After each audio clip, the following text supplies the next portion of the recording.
행복하게 살려고 하면 적어도 세 가지는 안정되고 평안해야 한다라고 말들을 많이 합니다. 첫째는 가정입니다. 가정이 행복해야 합니다. 가정이 흔들리면 모든 것이 흔들립니다. 그래서 가정을 위하여 기도하고 가정을 잘 지켜 나가야 합니다. 두 번째는 교회입니다. 교회 생활이 즐겁고 만족함이 있어야 합니다. 교회는 영적인 안식처입니다. 주님과 함께 교제하는 곳입니다. 교회 생활에 행복이 있어야 합니다. 세 번째는 나라가 안정되고 평안해야 합니다. 국가가 잘 돼야 되죠. 나라 없는 민족은 한마디로 말하면 비극입니다.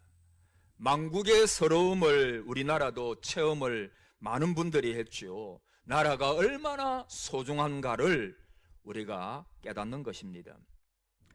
여러분, 우리는 우리나라 대한민국을 사랑하고 애국하고 기도하고 참 애국자가 다 되시기를 바랍니다. 본문의 바울은 자기 나라, 자기 동족을 생각할 때 큰 근심과 그치지 않는 고통이 있다라고 말을 합니다. 바울은 이런 자기의 마음을 호소할 때 내가 그리스도 안에서 참말을 하고 거짓말을 아니하노라 라고 말을 합니다. 그의 말은 진심에서 우러나오는 고백이었습니다. 바울은 또 3절에 나의 형제 곧 고륙의 친척을 위하여 내 자신이 저주를 받아 그리스도에게서 끊어질지라도 원하는 바로라. 바울은 자기의 동족을 형제 곧 고륙의 친척이라고 표현합니다. 나의 형제는 한 부모를 가진 사람들이지요. 친척은 한 조상을 모시는 일가들입니다.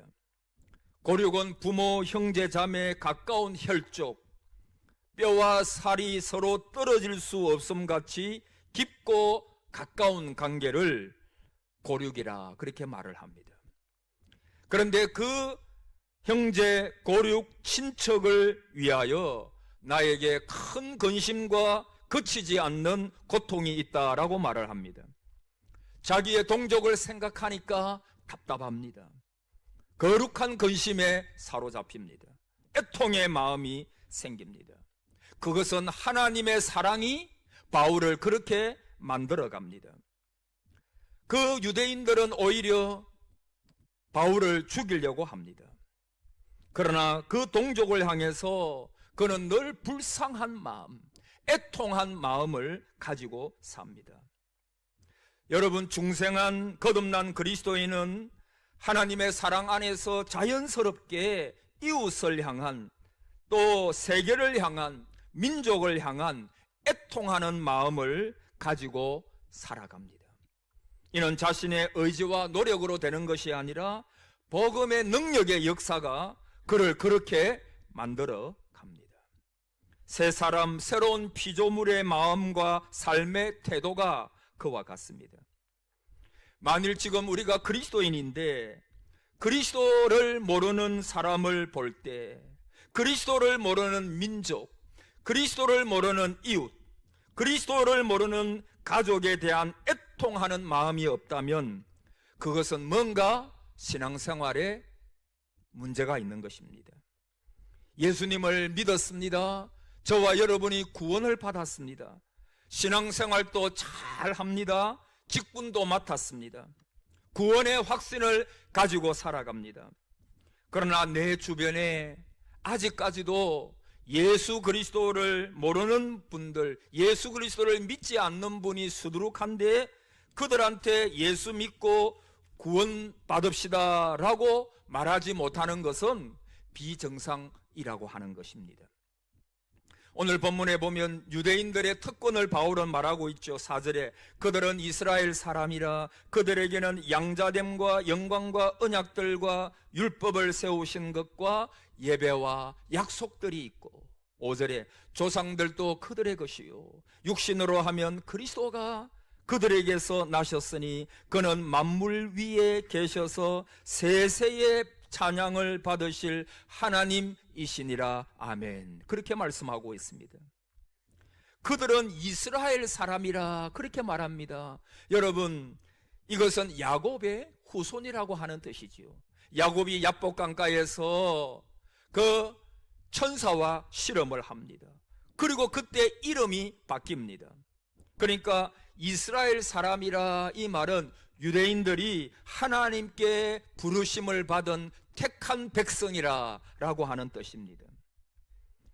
양자됨과 그들은 하나님의 장자의 명분을 가졌습니다. 하나님의 택하심으로 그들은 하나님의 양자가 되었습니다. 영광과, 여러분, 하나님은 회막 가운데서, 특별히 출애굽기에 보면 회막 가운데서 하나님의 영광을 이스라엘 백성들에게 보이십니다. 그리고 출애굽할 때에 하나님의 영광이 능력으로 나타나죠. 많은 능력, 하나님의 능력이 나타납니다. 홍해를 건넙니다. 그래서 온 백성이 하나님을 찬양함으로 하나님의 영광이 그들 가운데 나타납니다. 만나를 먹으면서, 요단강을 건너면서, 가나안 땅을 정복하면서 하나님의 능력을 체험합니다. 하나님의 영광을 이스라엘 백성들은 능력으로 체험합니다.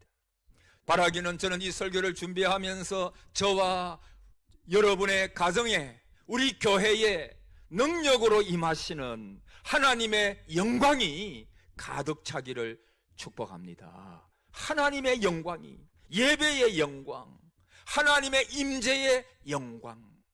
여러분, 우리가 왜 예배 드리러 옵니까? 하나님의 영광을 위하여. 영과 진리로 예배 드릴 때 그 예배하는 곳에, 아까 출애굽 이전에 그 출애굽기에 보면 회막에 하나님의 영광이 가득했죠. 솔로몬이 성전을 짓고 나서 거기에 하나님의 영광이 가득한 것처럼 오늘 우리 교회 위에, 이 동상제단 위에 하나님의 영광이 가득 차기를 축복합니다.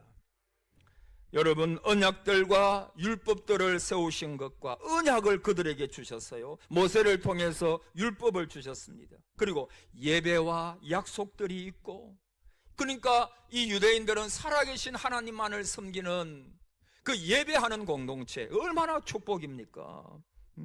또 약속들, 하나님의 말씀을 주셨습니다. 조상들도 그들의 것이요. 여러분, 얼마나 위대한 조상들이 그들에게 있습니까? 아브라함과 이삭과 야곱, 요셉, 족장들과, 그리고 많은 신앙의 선배들, 인물들이 그 이스라엘 민족에게서 나왔습니다. 특별히 육신으로 하면 그리스도가 그들에게 나셨으니, 여러분, 이게 가장 큰 축복이지요. 그 유대인들의 혈통을 통해서 예수 그리스도께서 그들 가운데 나신 것입니다. 자, 이런 여러 가지 축복에 대하여 오늘 본문에 말씀을 하고 있는데, 그러나 이 이스라엘 백성들은 그리스도께서, 메시아가 이 땅에 오셨을 때 예수 그리스도를 영접하지 않고 도리어 핍박하고 마침내는 십자가에 못 박아 죽이는 민족적인 비극을 그들은 저지르게 됩니다. 이런 자기의 동족을 보면서 사도 바울의 마음속에는 큰 근심과 그치지 않는 고통이 나의 마음에 있다라고 말합니다. 오늘 바울은 이 동족들이 예수 그리스도에게로 돌아오기를 원하면서 내 자신이 저주를 받아 그리스도에게 끊어질지라도 원하는 바로라.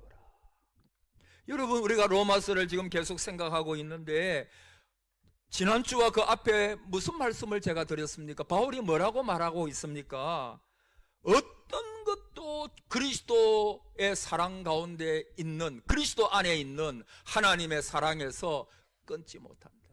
심지어 죽음까지도, 그 어떤 것도 그리스도 안에 있는 하나님의 사랑에서 끊을 자가 없다. 이게 성도의 확신이라고 말씀드렸죠. 바울은 그 가운데서 평안을 누립니다.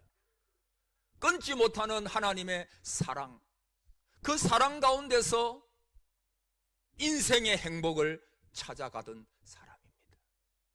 그런데 그가 뭐라고 말합니까? 그 그리스도 안에 있는 하나님의 사랑에서 끊어질지라도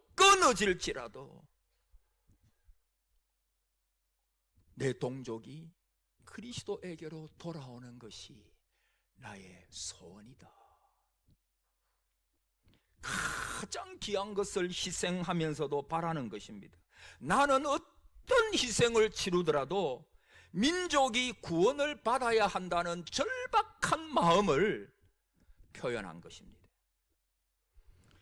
여러분, 이 바울의 표현 속에서 동족을 얼마나 사랑하는지, 자기 민족 백성들을 얼마나 사랑하는지 우리가 알 수가 있죠. 여러분, 먼저 우리 속에 사랑이 있어야 내 가족, 내 이웃, 내 동족, 그들을 향한 구원의 역사를 위하여 우리가 나아갈 수가 있어요. 그래서 빌 하일베스 목사님은 그 책 제목을 뭐라고 했습니까? 사랑하면 전도합니다. 여러분, 기도도 마찬가지입니다. 사랑하면 기도하는 것입니다. 그 속에 사랑의 용솟음이 있을 때, 내가 누군가에게 전도할 때 그가 꼭 믿기를 바라면 먼저 그를 사랑하는 뜨거운 마음이 없이는 전도자의 사명을 감당할 수가 없습니다. 그리고 사랑하되 끝까지 사랑해야 됩니다. 그의 구원을 위하여 끝까지 내가 그 영혼을 사랑하는 마음이 있어야 합니다. 여러분, 사랑한다는 것이 뭘까요? 그 사랑하는 사람과 운명을 같이 하는 것입니다. 에레미야를 보십시오. 이스라엘 백성들을 아주 사랑했습니다. 그 백성들이 하나님을 떠나서 애굽으로 갈 때 그곳까지 따라갑니다. 결국 그는 애굽에서 돌에 맞아 죽습니다. 순교합니다. 죄인을 사랑한다 하면서 내 명예, 내 몸을 다치지 않겠다는 고고한 자세로 희생 없이 사랑하겠다면 이것은 진정한 사랑이 아닙니다. 죄인을 사랑하면 나도 죄인으로 취급받고 어리석은 자가 되는 것입니다. 여러분, 정말 사랑이 뭘까요? 희생입니다. 부모님의 사랑이 왜 그렇게 큽니까? 자녀를 위하여 희생하기 때문입니다. 희생하기 때문입니다. 모세가 시내산에 올라가 가지고 율법을 받지요. 40일 동안 내려오지 않습니다. 그래서 이스라엘 백성들이 아론을 충동해 가지고 금송아지를 만듭니다. 그리고 그 금송아지가 우리를 애굽에서 여기까지 인도해 준 하나님이다라고 하면서 그 앞에서 막 축제를 벌입니다. 춤을 춥니다. 하나님께서 그것을 보십니다. 그리고 모세에게 말하기를, 이 백성은 목이 굳은 백성이니 이 백성을 다 진멸하고 너와 너 후손을 창대케 하여, 모세에게 말합니다. 너와 너 후손을 창대케 하여 가나안에 들어가게 하겠다. 이 우상을 섬기는 이스라엘 백성들을 하나님께서 모세에게 다 죽이시겠다는 것입니다.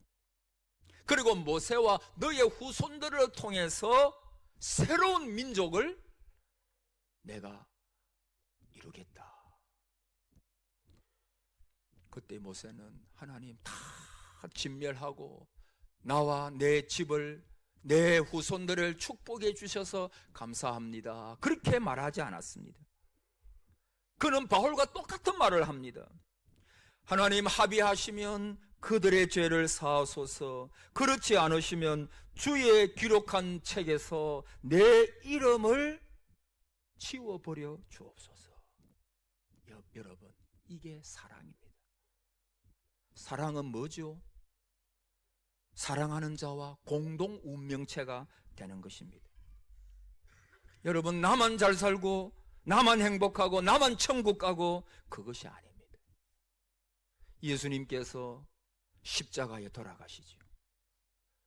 왜 십자가에 그분께서 돌아가십니까? 저와 여러분 운명 공동체, 내가 주님 안에 있고 주님이 내 안에 계시고, 예수님은 우리를 사랑하시되 끝까지 사랑하시고 죽기까지 사랑하시는 것입니다. 그 사랑이 우리를 억만 죄악 가운데서 건져주셨습니다. 이 자리에 있게 하셨습니다. 하나님의 자녀가 되게 하셨습니다. 그게 하나님의 사랑이에요. 그리스도의 사랑입니다. 여러분, 믿지 않는 가족들, 믿지 않는 이웃들, 믿지 않는 내 동료들에 대한 뜨거운 사랑을 이 시간 성령님께서 저와 여러분에게 주시기를 바랍니다. 그 영혼을 향한,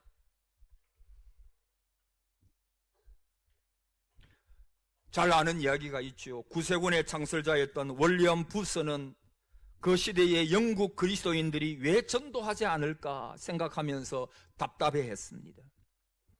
복음을 알고 신앙을 갖고 있다고 하면서도 이웃들의 영혼에 대하여 무관심한 그 시대의 그리스도인들을 바라보면서 그는 어느 날, 하나님, 영국의 성도들에게 그들의 눈을 열어 지옥의 참상을 보게 하옵소서. 그는 이렇게 말합니다. 사람들이 정말 복음을 전하기 위해서는 그들에게 예수님께서 베풀어 준 놀라운 은혜를 간증해야 되고, 동시에 이 구원에 동참하고 있지 못하는 자들이 경험해야 할 지옥의 참상을 계속적으로 잊지 말아야 한다. 바울이 바로 이런 심정이었을 것입니다. 그것이 그에게 큰 근심이고 그에게 그치지 않는 고통이었습니다. 그는 지옥의 참상을 알았습니다. 여러분, 이 땅 위에서 아무리 우리가 힘들고 어렵다 한들 지옥의 무시무시한 그 고통에 비하면 아무것도 아닐 것입니다. 믿지 않는 사람들은 뭐 죽으면 끝이지, 여러분 그렇습니까? 한 번 죽는 것은 사람에게 정해진 것이요, 그 후에는 따라합시다, 심판이 있으리라. 심판이 있는 거예요. 하나님의 심판이 있는 것입니다. 저에게는 버릇이 하나 있습니다. 거리를 방황하는 아이들이나 불행한 표정을 한 사람들을 보면 반사적으로 저 마음에 왜 그들은 예수님을 믿지 않을까 하며 안타까워하는 것입니다. TV 뉴스에 범죄자나 비윤리적인 행동을 해서 공분을 산 사람의 모습이 나올 때도 저에게 같은 마음이 있습니다. 만약에 저들이 예수님을 알고 믿었다면 저런 삶을 살지는 않았을 텐데, 저런 나쁜 짓은 하지 않았을 텐데, 저렇게 인생을 낭비하지는 않았을 텐데. 바울이 바로 그런 마음이 아니겠습니까? 옥하는 목사님 책에서 인용한 내용입니다. 이 옥 목사님이 아주 오래전에 초등학교 학생들을 그룹으로 모아서 과외를 시켰습니다. 그때는 과외를 다 할 수 있을 때입니다. 그때 과외 공부를 하던 귀염둥이 여학생이 하나 있었다고 합니다. 그 여학생이 연줄이 닿아가지고 남편과 함께 목사님을 찾아왔습니다. 오랜 후에 만났으니까 세월이 많이 흘렀죠. 30년이 더 흘렀습니다. 그는 예전에 예수님을 믿는 사람이 아니었습니다. 그런데 이번에 찾아와서 보니까 부부가 얼마나 신앙생활을 잘하는지 감탄을 했다고 합니다. 그 남편은 화가였습니다. 그래서 하루 온종일 집안에 앉아가지고 그림을 그립니다. 그러다가 주말이 되면 훌훌 털고 밖으로 나가서 기분풀이로 술을 실컷 마시고 만취 상태로 집으로 돌아오는 일이 허다했다고 합니다.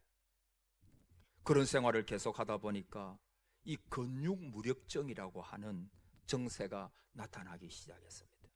온몸을 제대로 움직이지 못하는 심각한 상황에 빠지게 되었습니다. 그는 너무 다급한 나머지 아무도 건류하지 않았음에도 불구하고 집 근처에 있는 조그마한 개척교회에 나가게 됩니다. 새벽기도 시간에도 나가서 하나님 앞에 간구하고 매달립니다. 그의 걸음으로 왕복 1시간이 걸리는 거리인데도 빠지지 않고 교회를 찾아 나갑니다. 그런 과정에서 그가 중생 거듭남을 경험하게 됩니다. 예수 그리스도를 만난 것입니다. 그 후에 반년이 지나자 그 병도 서서히 사라지기 시작합니다. 그때 그가 사도행전을 읽으면서 깨달은 것이 있었습니다. 오직 성령이 너희에게 임하시면 너희가 권능을 받고 예루살렘과 온 유대와 사마리아와 땅끝까지 이르러 내 증인이 되리라.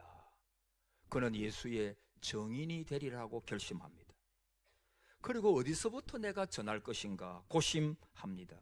주님이 말씀하신 예루살렘이 자기 마음에 자리 잡고 있는 가족이라고 하는 것을 깨달았습니다. 그래서 그때부터 가족부터 전도하기 시작했어요. 얼마나 하나님께서 크게 역사하셨는지 부인을 위시해서 자녀들은 물론이고 양가 부모와 형제들이 다 예수님을 믿고 예수 그리스도에게로 돌아왔습니다. 여러분, 예루살렘이 누굽니까? 내 가족입니다. 내 가족. 여러분, 한 3주 뒤에 하지만 저기 보면 이제 전가족 출석주일을 11월 셋째 주에 가지게 됩니다.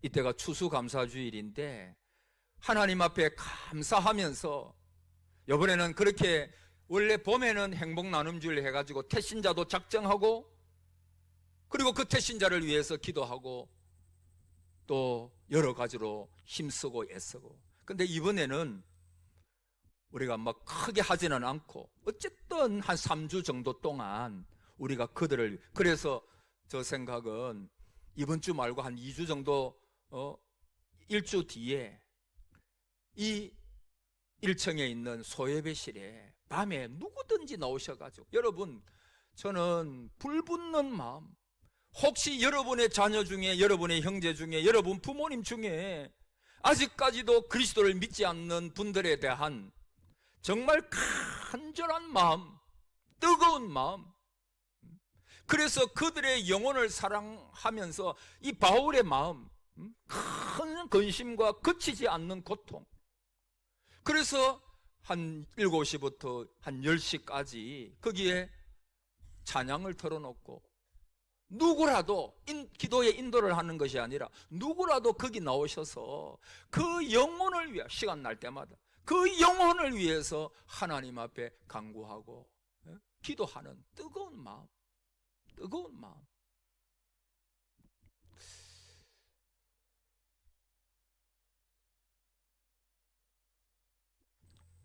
여러분, 믿지 않는 저들의 오늘의 삶이나 특히 미래의 삶이 어떻습니까? 오늘의 삶은 지금 현재로는 하나님께 버림받은 삶이요, 미래의 삶은 지옥입니다. 그 얼마나 불쌍한가. 지금 또 버려져 있고 앞으로도 지옥 갈 인생, 얼마나 불행한 인생입니다. 우리는 하나님의 진리 안에서, 하나님의 약속 안에서, 소망 안에서 자연스럽게 그런 마음을 가질 수밖에 없습니다. 우리가 그치지 않는 고통, 큰 것, 우리가 따뜻한 성품을 가지고 있는 사람이라서 그런 그치지 않는 고통과 근심, 그들을 향한 안타까움을 가지는 것이 아니라, 우리가 정말 복음을 알면, 우리가 정말 천국과 지옥을 알면, 복음은 그리스도 밖에 있는 자들에 대한 안타까운 마음이 우리 속에 생겨지는 것입니다. 복음이 그렇게 만들어가는 것입니다. 여러분, 우리가 나라를 위하여 기도하면서 하나님, 우리나라가 번영하고 안정되고 화평한 나라, 훌륭한 민족이 되기를 소망합니다. 그것도 좋지만 그것은 하나님의 소관이고, 나는 모든 민족이, 우리 민족이 구원받기를 원합니다. 특별히 좁혀져 가지고 하나님, 내 가족 중에 아직까지 믿지 않는 분이, 믿지 않는 부모님, 자녀, 형제들이 주님께로 돌아오기를 원합니다. 여러분, 그게 애국자입니다. 복음이 우리를 그런 곳으로 이끌어가는 것입니다. 그게 바로 예수 그리스도의 마음입니다. 저는 한번 주님, 저에게 주님의 마음을 부어주옵소서. 주님의 마음이 어떤 마음입니까? 주님의 마음으로 목회하기를 원합니다. 그렇게 기도를 많이 했었습니다. 그때 주님께서 주셨던 마음이 뭐냐 하면 긍휼의 마음이에요. 성도님들을 바라볼 때 주님의 마음은 불쌍히 여기시는 마음이에요. 안타까워하시는 마음. 어떤 분이 병으로, 어떤 분이 어떤 어려움으로 고통당할 때 주님의 마음은 눈물을 흘리시는 마음이에요. 같이 눈물을 흘리시는 분. 그를 위하여 기도하시다. 그래서 참된 목자가 누굴까? 성도가 어려움을 당할 때 그를 위하여 금식을 하고 철야도 하기도 하고 눈물을 흘리면서 그 이름을 불러가면서, 여러분 100마리 양인데 한 마리의 양이 없어요. 그때 목자는 99마리를 덜에 두고 한 영혼을 찾으러 갑니다. 여러분 99마리나 있는데 한 마리 뭐 그것쯤이야, 그렇게 말할 수 있잖아요. 뭐 그 한 마리 뭐 말 안 듣다가 자기 혼자 무리 가운데 떠나버렸으니까 뭐 그 한 마리쯤이야, 그렇게 말할 수 있잖아요. 그러나 목자의 마음은 다른 것입니다. 이것은 경제 논리, 경제 어떤 논리를 뛰어넘는 것입니다. 그 한 마리 양을 찾아가지고 어깨에 메고 돌아와서는 잔치를 벌립니다. 여러분 돈이 훨씬 더 많이 들었을 겁니다. 그러나 여러분, 한 영혼이 귀한 것입니다. 할렐루야. 한 영혼이 천하보다 귀한 것입니다. 한 영혼을 시험 들어가지고 그리스도에게서부터 바깥으로 나가게 하는 죄가 얼마나 큰 죄임을 주님께서 말씀하셨잖아요. 오늘 사도 바울은 내가 영생의 은혜에서 끊어질지라도 내 민족이 하나님께로 돌아오기를 원한다. 바울은 그렇게 하나님 앞에 기도하고 있습니다. 사랑하는 성도 여러분, 오늘 성령님께서 역사하셔서 저와 여러분의 마음 속에도 이런 마음을 주시기를 바랍니다. 한 영혼에 대한 간절한 마음, 잃어버린 영혼을 찾는 간절한 마음, 내가 어떤 희생을 치르더라도 그 잃어버린 영혼을 하나님께로 내가 인도하겠다라고 하는 이런 마음, 오늘 그 마음이 사도 바울의 마음입니다. 생명책에 자기의 이름이 끊어질지라. 모세도 그런 마음, 예수님도 그런 마음입니다.